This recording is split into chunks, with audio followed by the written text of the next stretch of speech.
Hey y'all, it's me, Jocasta Lester. In this video, I want to talk to you about a serious matter that has come to me.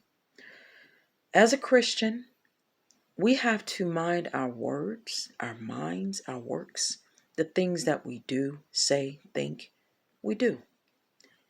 God doesn't make it so hard. Jesus is Lord, and He's wonderful. He gives you free speech. But be responsible with that speech, or you can get defiled.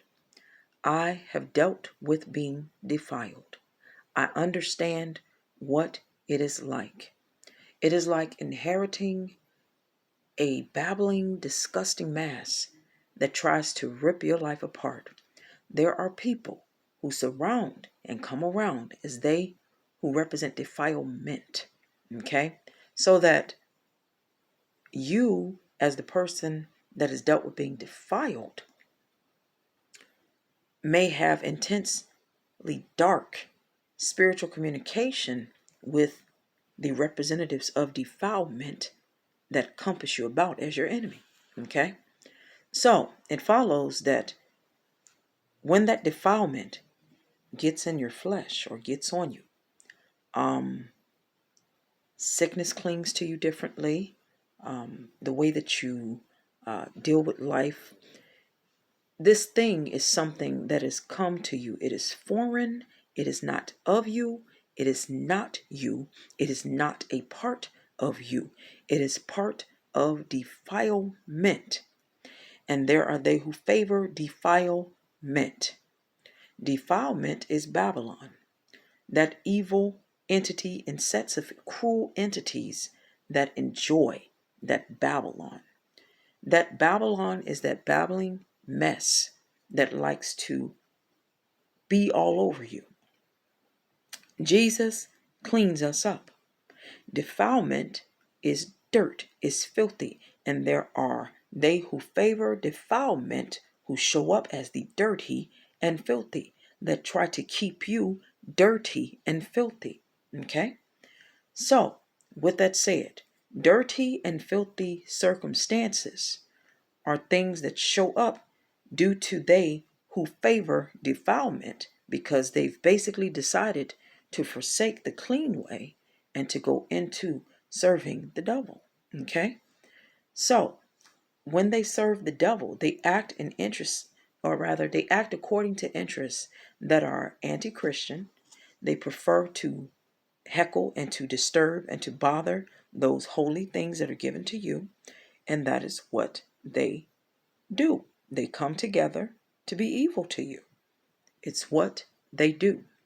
Even in the way that a person gesticulates facially, their expressions in their faces, the way that they move, the defilement is the filth in that movement. And if a person has said something that was bad to say, they run the risk of being defiled. So that when a person is defiled, it takes Jesus to clean them up. And even when they're talking to you, it's like strangers are talking with them. So that when the water is dispensed to you, well, think about it like that. You're trying to dispense water with defilement in it, meaning it's like trying to pour water out that's been pooped in. You got it? So repent, for the kingdom of heaven is at hand. I have dealt with being defiled. I have said some things that were very wrong. I've repented for them, but even the defilement tries to render you unable to do. But just understand, Jesus can clean us up. I know it. Now, this situation, once it tries to get in you, it tries to keep you blaspheming, and it does it subtly. It introduces lies to you about the Lord and yourself. It tries to keep you saying wrong things about the Lord and yourself, and it does it in a cheeky and a matter-of-fact way. It basically tries to identify itself as an ally of the Lord against you in your body to bring about a disruption to your peace. Know this. So repent, for the kingdom of heaven is at hand. You need salvation. You need deliverance. You need the Lord to come into you. You need the Lord to come to be with you. This spiritual battle is hard without the Lord. Understand it. Jesus is my Lord. I love him, and I understand that he loves me.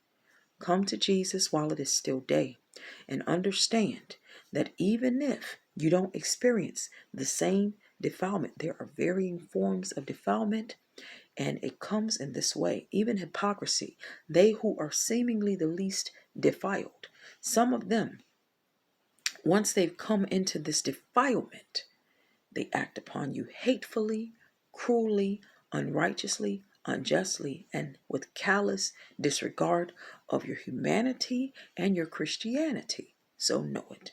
So have a blessed and marvelous day. Repent, for the kingdom of heaven is at hand, and thank you for watching this video. And yes, there are times, again, like I was saying, where your affect, your countenance may be impacted negatively by your defiled state.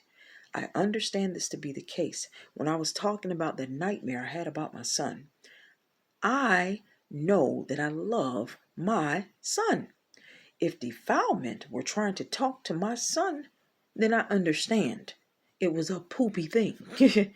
So, if I'm trying to talk to you to deliver a message with all this flippant disregard, this weird way of lacking love and compassion for my own, that's just weird. You should love your own children. It's just not even just what you're supposed to do. It's just there. If it's not there, then something's wrong with you. Understand you may be defiled. That's all. Come to the Lord and ask him to clean you up, wash you up, and make you new again.